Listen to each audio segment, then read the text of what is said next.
نحمده ونصلي على رسوله الكريم أما بعد فأعوذ بالله من الشيطان الرجيم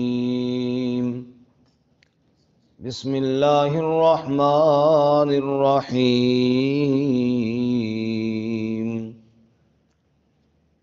يا أيها النبي إنا أحللنا لك أزواجك اللاتي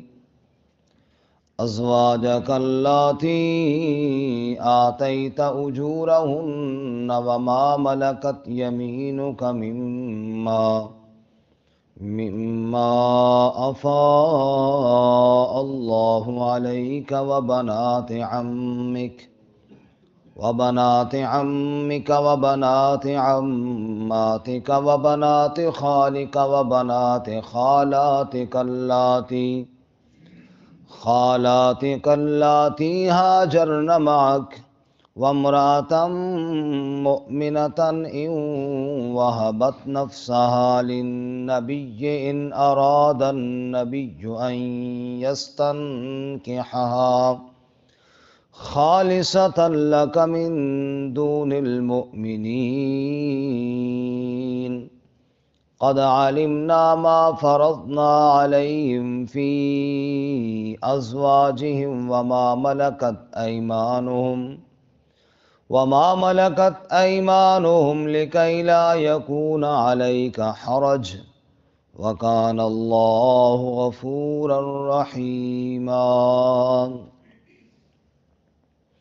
یا ایہا النبی، اے نبی صلی اللہ علیہ وسلم، انا احللنا لکا، بے شک ہم نے حلال کر دیا آپ کے لیے، ازواجکا، آپ کی بیویاں، اللاتی آتیت اجورہن، وہ بیویاں جن کو آپ نے مہر ان کے دے دیے، وما ملکت یمینک، اور جن کے مالک ہوئے آپ کے دائیں ہاتھ یعنی آپ کی باندیاں، مما افاء اللہ علیک، اس میں سے جو اللہ نے آپ کو مال فیض عطا فرمایا، وبنات عمک، اور آپ کے چچا کی بیٹیاں، وبنات عماتک، اور آپ کی پھوپھیوں کی بیٹیاں،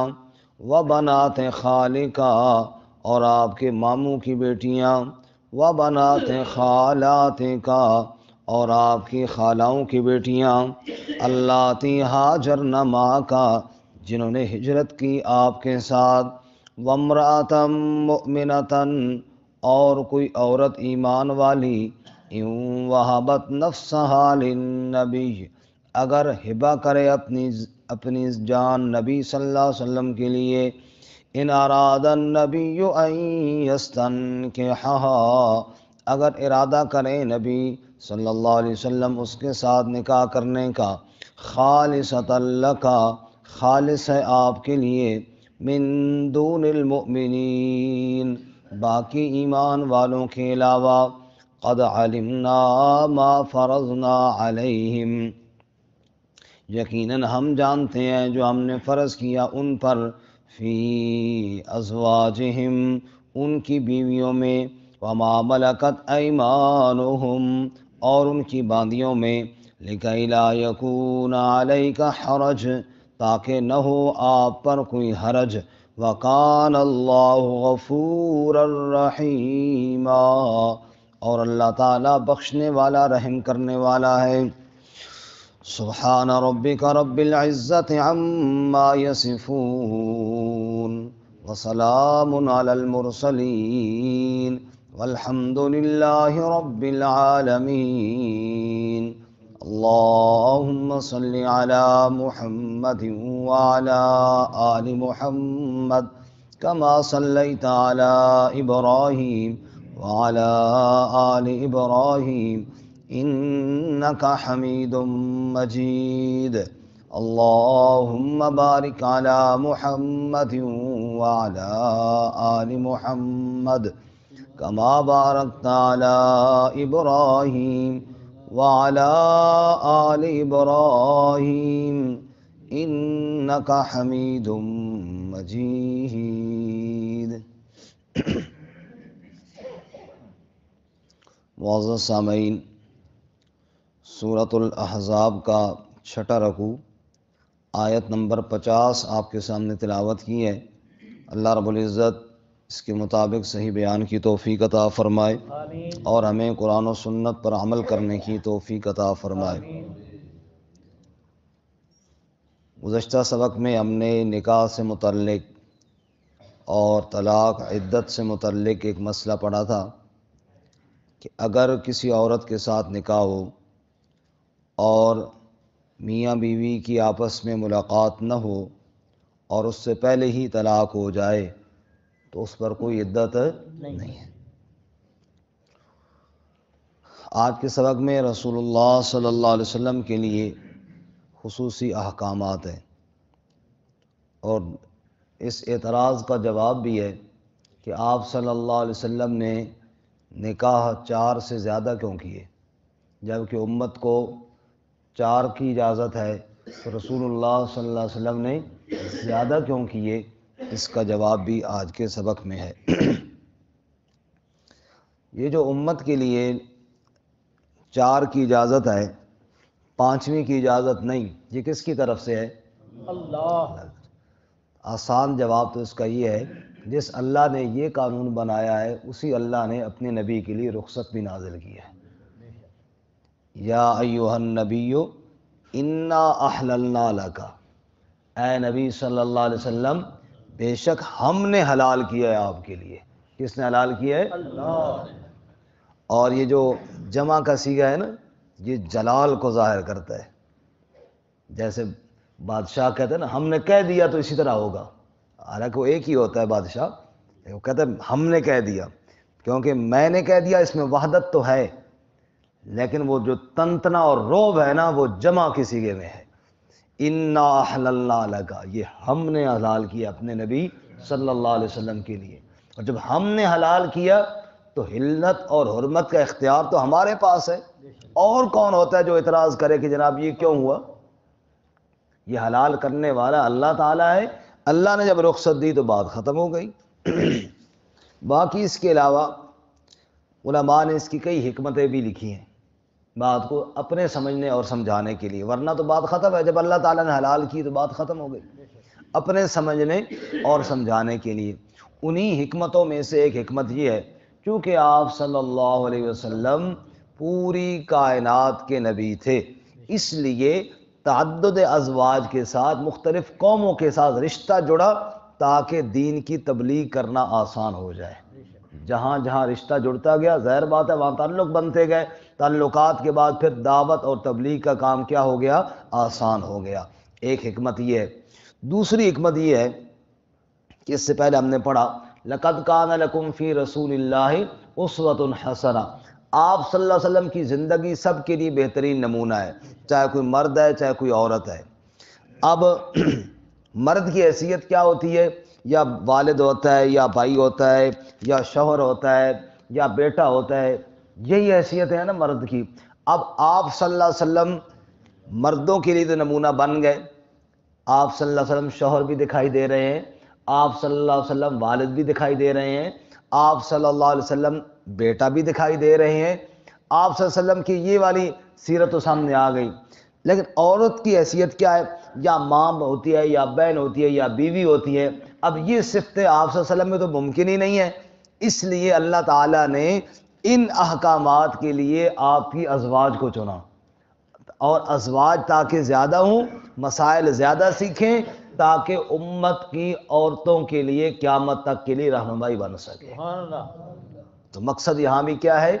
شریعت اور دین اور اللہ کے احکامات کی تبلیغ کرنا اور امت تک پہنچانا۔ رہی بات خواہش کی، تو ابھی ہم نے پڑھا حضرت زینب رضی اللہ تعالیٰ عنہ والا نکاح، نبی صلی اللہ علیہ وسلم تو چاہتے ہی نہ تھے کہ یہ نکاح ہو، حضور تو چاہتے تھے کہ زید طلاق نہ دے اور زینب زید کی ہی بیوی رہے، لیکن اللہ تعالیٰ نے کہا نہیں میرے نبی، اس مشقت والے کام کے لیے ہم نے آپ کا انتخاب کر دیا ہے اور یہ کام آپ کو کرنا پڑے گا۔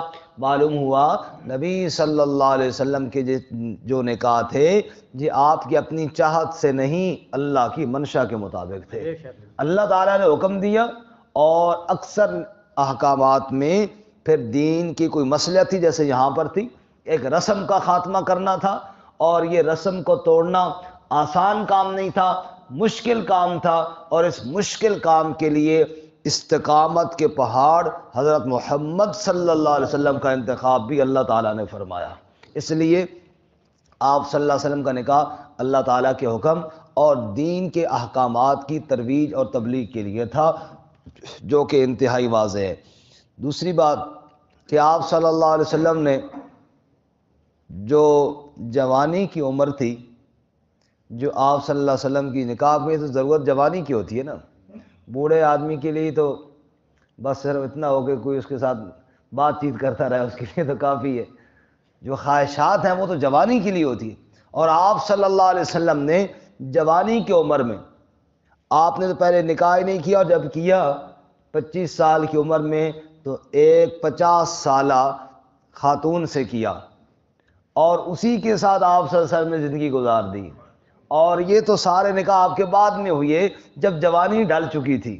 تو معلوم ہوا یہ سب اللہ تعالیٰ کے حکم کے مطابق تھے، خواہشات کا دخل نہیں تھا، کوئی اعتراض کرے تو 100 بار کرے۔ باقی یہ ہے کہ ایک اور بات جو حدیث پاک میں آئی ہے، جبکہ یہ بات ہم صرف مسلمانوں کے سمجھنے کے لیے، غیر مسلم کیا مانتے؟ جب وہ نبی کو نہیں مانتے تو نبی کی حدیث کو کہاں مانیں گے؟ بہرحال مسلمانوں کو سمجھنے کے لیے ہے کہ رسول اللہ صلی اللہ علیہ وسلم کو اللہ تعالیٰ نے جو قوت عطا فرمائی تھی نا، قوت عطا فرمائی تھی، یہ عام دنیا کے انسانوں کی طرح نہیں، یہ جنتی جوانوں کی طرح تھی، جنتی جوانوں کی طرح تھی، اور ایک جنتی جوان کے اندر دنیا کے 100 مردوں سے زیادہ قوت ہے، سمجھ آئی؟ اور آپ صلی اللہ علیہ وسلم کو تو وہ قوت اللہ نے عطا فرمائی تھی جو دنیا کے انسانوں کے لیے کئی جنتی جوان مل کر بھی نبی پاک کی قوت کا مقابلہ نہیں کر سکتے تھے۔ تو پھر اللہ نے اتنی قوت عطا فرمائی تو پھر ظاہر اللہ تعالیٰ نے اس کا حل بھی تو عطا فرمایا۔ بہرحال یا ایھا النبی، اے نبی، یہ جو حکمتیں بیان ہوئی ہیں یہ تو سمجھنے سمجھانے کے لیے ہیں۔ مسئلہ تو اصل میں یہی ہے کہ اللہ نے حلال کیا ہے، دنیا میں کوئی مائی کا لال ایسا ہے نہیں جو اللہ کی حلال چیز کو حرام کر سکے، بات ختم ہے۔ یا ایھا النبی، اے نبی صلی اللہ علیہ وسلم، انا احللنا لک، بے شک ہم نے حلال کیا آپ کے لیے، ازواجک، آپ کی بیویاں، اللاتی آتیت اجورہن، وہ بیویاں جن کو آپ نے مہر دے دیے۔ نمبر 1 آپ کے لیے وہ عورتیں حلال ہیں جن کو آپ مہر دے چکے ہیں، یعنی اس آیت کے نازل ہوتے وقت جو عورتیں آپ کے نکاح میں تھیں وہ سب کیا ہیں جی؟ حلال ہیں۔ وما ملکت یمینک، اس کے علاوہ نمبر 2 وما ملکت یمینک، نمبر 2 وہ عورتیں، لفظی معنی جن کے مالک ہوئے آپ کے دائیں ہاتھ، اس سے مراد کیا ہے؟ باندیاں، باندیاں وہ لوڈیاں جن کے آپ مالک ہوئے، مما افاء اللہ علیک، اس میں سے جو اللہ نے آپ کو مال فے عطا فرمایا۔ ایک ہوتا ہے مال غنیمت اور ایک ہے مال فے، ایک دوسرے کے اوپر ان کا اطلاق ہوتا رہتا ہے، یعنی مال غنیمت کو مال فے کہہ دیا جاتا ہے، مال فے کو مال غنیمت بھی کہہ دیا جاتا ہے، لیکن فرق یہ ہے کہ مال غنیمت وہ ہے جہاد میں لڑائی کے بعد جو مال ملے، فتح کے بعد، اس کو کہتے ہیں مال غنیمت، اور مال فے وہ ہے جو بغیر لڑائی کے دشمن حوالے کر دے، وہ کیا ہے؟ مال فے۔ یعنی مال غنیمت میں سے جو آپ کے حصے میں باندھی آئے وہ بھی اللہ نے آپ کے لیے کیا کیا جی؟ حلال کیے۔ وبنات عمک وبنات عماتک وبنات خالک وبنات خالاتک اللاتی ہاجرن معک، تیسری قسم ان عورتوں کی جی، آپ کے چچا کی بیٹیاں، پھوپھی کی بیٹیاں، ماموں کی بیٹیاں، خالاؤں کی بیٹیاں، اللاتی ہاجرن معک، جنہوں نے آپ کے ساتھ ہجرت کی ہے، وہ بھی اللہ نے آپ کے لیے کیا کر دی ہیں جی؟ حلال کی ہیں، جیسا کہ عام مسلمانوں کے لیے بھی حلال ہے۔ چچا کی بیٹی، ماموں کی بیٹی، پھوپھی کی بیٹی، خالہ کی بیٹی، جن کے لیے پہلے الگ الگ نام ہوتے تھے، اب ایک ہی نام ہے، کزن۔ سمجھ آئے جی؟ اب آگے تحقیق کرنی پڑتی ہے بھئی کزن سے کیا مراد ہے، چاچو کی بیٹی ہے، ماموں کی بیٹی ہے، لیکن پہلے تو ہوتا تھا نا، ہمارے علاقے میں جو اپنی زبان ہے تھوڑا تھوڑا فرق ہوتا ہے، مولیری، پھپھیری، یعنی پھوپھی کی بیٹی کو پھپھیری، اور ماموں کی بیٹی کو مولیری، اور اسی طرح جناب چاچے کی بیٹی کو داد پوتری، کیونکہ دادے کی پوتی ہوتی ہے، تو اس طرح پہچان ہو جاتی تھی۔ لیکن اب ایک ہی لفظ ہے، کیا ہے جی؟ کزن۔ یہ کون ہے جی؟ کزن ہے، بس آگے واللہ عالم کزن کیا بلا ہے۔ بہرحال یہ آپ کے لیے کیا ہے جی؟ حلال ہیں۔ اللاتی ہاجرن معک، جو ہجرت کر کے آپ کے ساتھ آئی ہیں وہ حلال ہیں۔ وامرأۃ مؤمنۃ ان وہبت نفسها للنبی، اور کوئی ایمان والی عورت اگر اپنی ذات نبی کو ہبہ کر دے، یہ چوتھا حکم ہے آپ صلی اللہ علیہ وسلم کے لیے، اگر ایمان والی کوئی عورت ہبہ کر دے اپنی ذات نبی صلی اللہ علیہ وسلم کے لیے، ان اراد النبی ان یستنکحھا، اگر ارادہ کرے نبی صلی اللہ علیہ وسلم اس کے ساتھ نکاح کرنے کا، یہ چوتھی چیز ہے، چوتھی قسم ہے عورتوں کی جو آپ صلی اللہ علیہ وسلم کے لیے حلال ہیں۔ عرفان صاحب چوتھی قسم آ گئی جی، اصل 4 چھٹیاں کٹ کے آئے نا جی، چوتھی قسم کتنے سمجھ آ گئی؟ فرمایا اگر کوئی ایمان والی عورت اپنی ذات نبی کو ہبہ کر دے، ہبہ کیا ہوتا ہے جی؟ مفت میں کوئی چیز دے دینا۔ مثال کے طور پہ کوئی بندہ کہے کہ میرا جو پلاٹ ہے نا، میں نے فلانے بندے کو ہبہ کر دی ہے، اب ڈر گئے تھے کہ اپنا نام نہ لے لے، اس لیے میں نے پھر نام نہیں لیا، سمجھ آئی؟ اس کو کیا کر دیا؟ کیا مطلب پیسوں کا دیا؟ نہیں، مفت میں دیا جی، ناممکن ہے جی، مشکل کی طرح۔ تو فرمایا کہ مفت میں دینا، نکاح میں عورت جو اپنی ذات شوہر کے حوالے کرتی ہے اس میں مہر ہوتا ہے، اور یہ حکم بھی قرآن کا ہے، سورۃ النساء میں ہے، ان تبتغوا باموالکم، اپنے مال کے بدلے میں، اسی لیے مہر جو ہے نا یہ صرف عورت کا حق ہے، کیوں؟ یہ اس کی جان کے بدلے میں ہے۔ قرآن مجید میں سورۃ النساء میں ہم نے پڑھا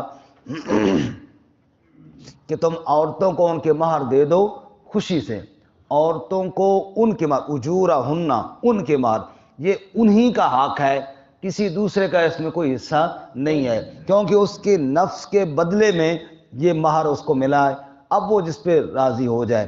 بہرحال عورت کے نکاح کے وقت مہر ہوتا ہے جو کہ عورت کا خاص حق ہے اور خاص حصہ ہے، لیکن رسول اللہ صلی اللہ علیہ وسلم کی خصوصیت یہ ہے کہ اگر کوئی ایمان والی عورت آپ صلی اللہ علیہ وسلم کو بن مہر کے اپنی ذات حوالے کرنا چاہے، ہبہ کرنا چاہے، بن مہر کے، بغیر کسی نان نفقے کے خرچے اور شرط کے، مجھے کچھ نہیں چاہیے، بس مجھے نبی صلی اللہ علیہ وسلم کے ساتھ رہنا ہے، تو وہ عورت بھی نبی صلی اللہ علیہ وسلم کے لیے حلال ہے، اور یہ حکم صرف نبی صلی اللہ علیہ وسلم کے لیے ہے، باقی کسی کے لیے نہیں۔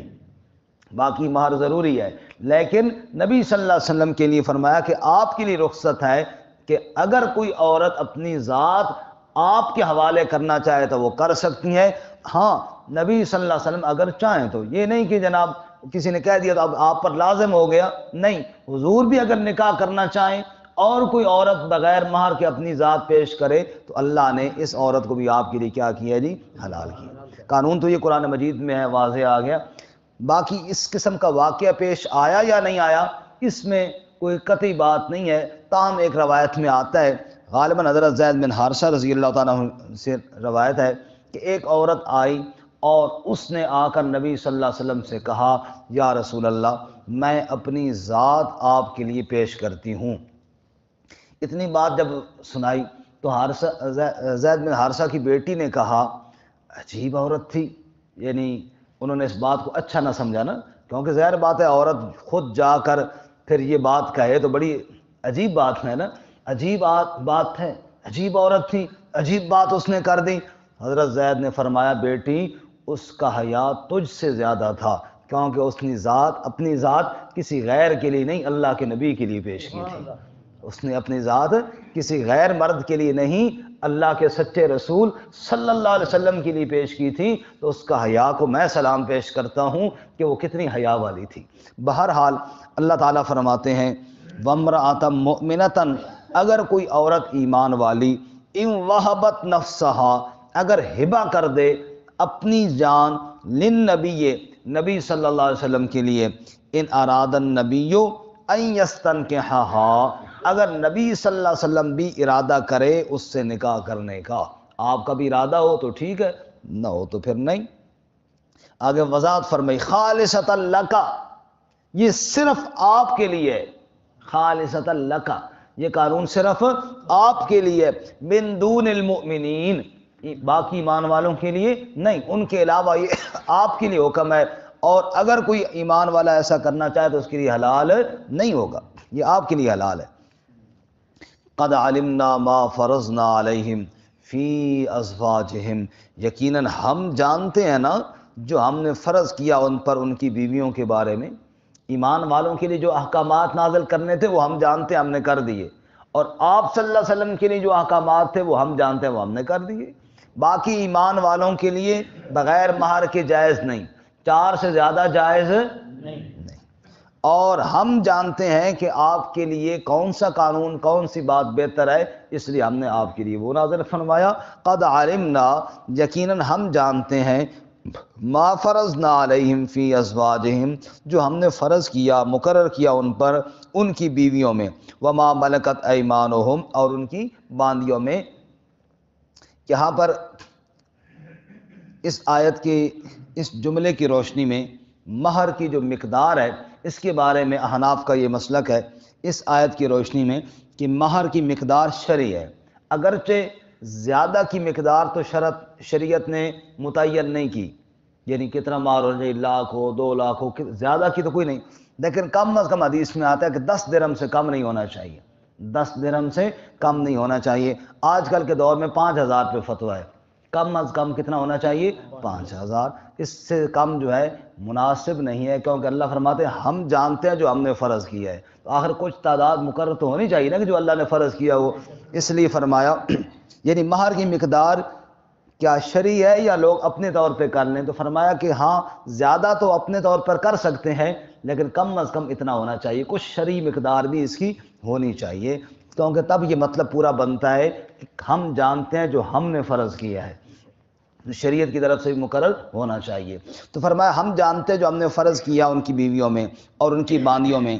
یہ قانون آپ کے لیے ہم نے کیوں نازل فرمائے؟ فرمایا اس لیے کہ لِكَيْ لَا يَكُونَ عَلَيْكَ حَرَجٌ، تاکہ آپ پر حرج نہ رہے، تنگی نہ رہے، وَكَانَ اللَّهُ غَفُورًا رَحِيمًا، اور اللہ تعالیٰ بخشنے والا، رحم کرنے والا ہے۔ تو 4 قسم کی عورتوں کا ذکر ہوا جو نبی صلی اللہ علیہ وسلم کے لیے حلال تھی۔ نمبر 1 وہ عورتیں جن کو آپ مہر دے چکے، اور نمبر 2 آپ کی باندیاں، نمبر 3 آپ کی وہ رشتہ دار جو ہجرت کر کے آئی ہیں، اور نمبر 4 وہ ایمان والی عورت جو اپنی ذات نبی صلی اللہ علیہ وسلم کے ہبہ کر دے اور حوالے کر دے۔ وآخر دعوانا ان الحمد